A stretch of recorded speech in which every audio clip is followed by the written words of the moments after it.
I was given this task, that's not a very easy one, of talking about economic feasibility of the management of HLB, but I'll try and sum up what we have done, and even more, I'd like to talk about a simulation that can be used by you if you want to add your information for the farms you work on, because that will change the characteristics of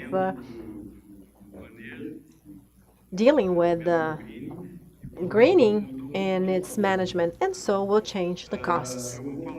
I'll talk basically about a situation in the southwestern Sao Paulo region. That's where I work as a professional for more than 30 years. I went there in 1987 for a project to be set forth at Citrovita, and I stayed there, and I am also a citrus grower in the same region. So our base is on this area, which is still a very privileged area in terms of incidence of greening.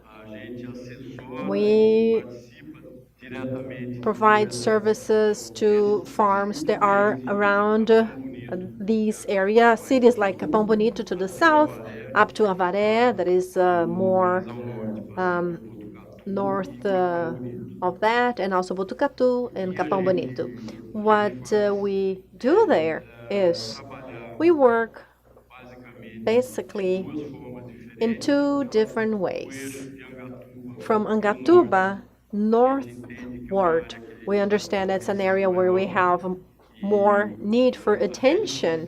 We consider that to be high and average or mid incidence, although it's below the central area of the state of Sao Paulo.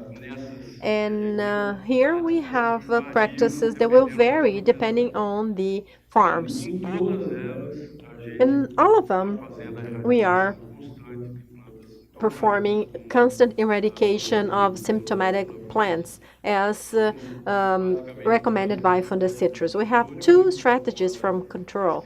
One, dealing with external actions, and we'll be talking about figures related to that, and the other one concerning internal control. In the external control, we are working with the support of Fundecitrus in producing tamarixia. We are starting that. We started to release this month the tamarixia we produce, and it's been really difficult. It's not an easy task. If you work at a lab, you are aware of that. And we are facing a series of situations. They're very curious, in fact, and they have been discussed in this meeting 2 days. And this is a farm that has this shape. It's a long farm. Here to the west, or to the east rather, there's a large farm that produces orange, and this side here is an area that belongs to Duratex. It's for reforestation. And we didn't understand why in these plots we had the higher index of greening when we had the heat map for greening. So what we saw during our inspections that we carried out in the region was that within the eucalyptus plantation, there was a patch of 133 plants of rank-per lime with symptoms of greening that were really clear, that was really old. We cut it down with the power saw. See how big this tree was, and so that was inside Duratex's farm. It's not easy to find the rank-per lime because it grows up, it etiolates upwards. So if you don't pay attention, you cannot even find it. We are geolocating those plants so we can visit them in a second year. And as everyone mentioned, we have rank per line plants found, especially in pastures as well. The internal control will go through inspection. It's not easy to remove a plant under those circumstances. We try to manage the eradication, taking into consideration the harvesting time, and we then perform all activities as it's been communicated here in these 2 days. But replanting has to be smart. That is, if you replant borders, it's no use for you just to replant areas where you have a vigorous growth of the plants that are around it. So we show that this is our farm. Those are mistakes that we make. Here, there is a replant. Here also, this will never going to pay for its cost. So let's invest the money on something else where we can have success with this replanting. Now, in terms of costs, the external control, as it's been said for many colleagues, we have here 98,000 reais that we spend for controlling greening externally with the support of fungicides. We have a little truck, power saw with an operator, the nursery plants for us to replace trees. That's a lot of money, 98,000 reais a year. And then we have the scale cost, the scale issue, because when the areas where we perform this work, we have 2,000 hectares. So it's very cheap if you think 49 hectares per hectare, 7 cents per nursery plant. But that's not the same thing if we had like a 50-hectare farm. It wouldn't be feasible. So we have to consider also the scalability. So the cost for internal control is here shown, and it includes inspection, eradication, cleanup with brushes and mowers, the cost of replanting that will go from the first to the fourth year.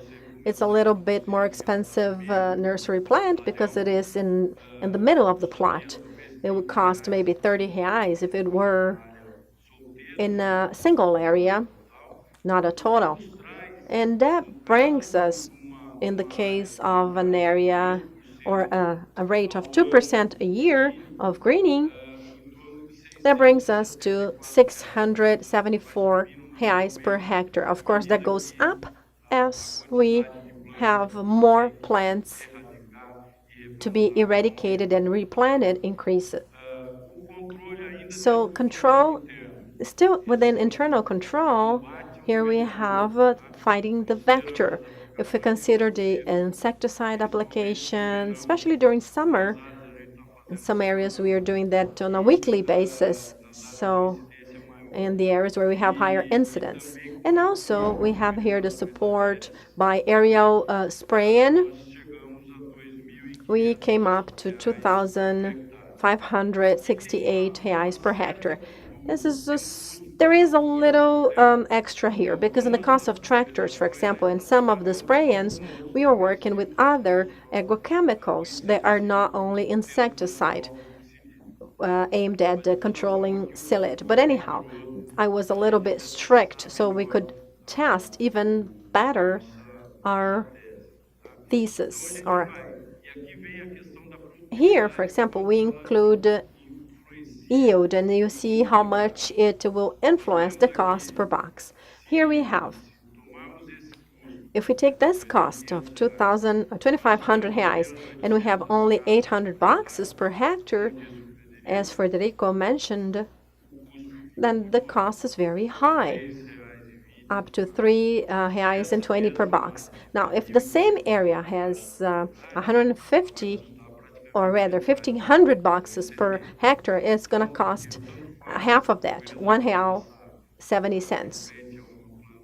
So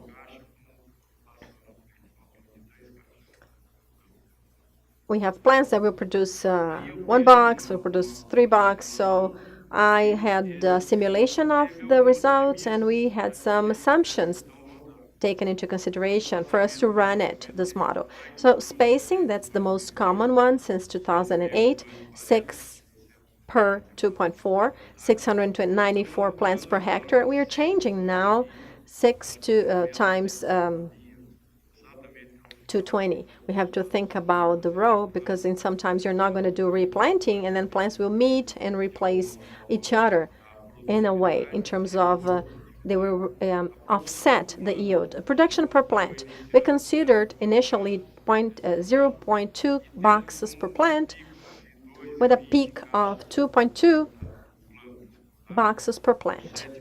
The 7th year, we have situations that are better and we have situations that are not as good as that. So we considered that so that you know. Total operating costs, 7th year, 14 reais and 80 cents per box, and that includes harvest and freight. Cost of inspection and eradication. Instead of our working with all variables, I just fixed one that is 2%. If we want to be more strict, then we can change that variable as well. Replanting up to the 8th year. Sometimes that's not the case, depending on the vigor of the plants. But we consider that to be the case. Replanting from the 4th to the 8th year. I'm working here with the possibility of up to the 4th year, first, second, and third, we have been able to protect the plants with the opportunities we have in terms of drench and healthy nursery plants and so on. And then I considered here the price per box of 20 reais and a discount rate of 5% a year. If you want to be more strict, then let's use 6, 6.5. But this is for us to have an idea. It's a simulator, so you can always change the data as you wish. Spreadsheet engineering, it's beautiful. You do whatever you want, but it's a tool for us to do the math. And then results. We have here a situation that is spaces with the net value, including that discount of 5%, that rate. Here, 32,000 reais per hectare. That is excellent business. With a payback in the 8th year, because the projects that we had before greening had more or less the same payback year, and then break even starting at the 5th year. Then we are in the blue, and then we have positive results accumulated. And then with 2% of greening, we go down almost 50% in the VPL. Payback still the same, but it will change, and then break even also at the 5th year. 5% greening. Remember that I'm considering this as of the 4th year, 5% every year.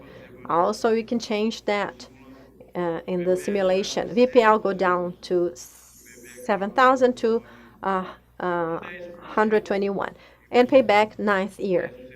10% for 4, 5 years, then the business is not feasible anymore. VPL go down, and you cannot pay for that. When you plot that onto a graph, then you have here the VPLs from 30-something thousand reais up here until the 0 or below it in the case of the 10%.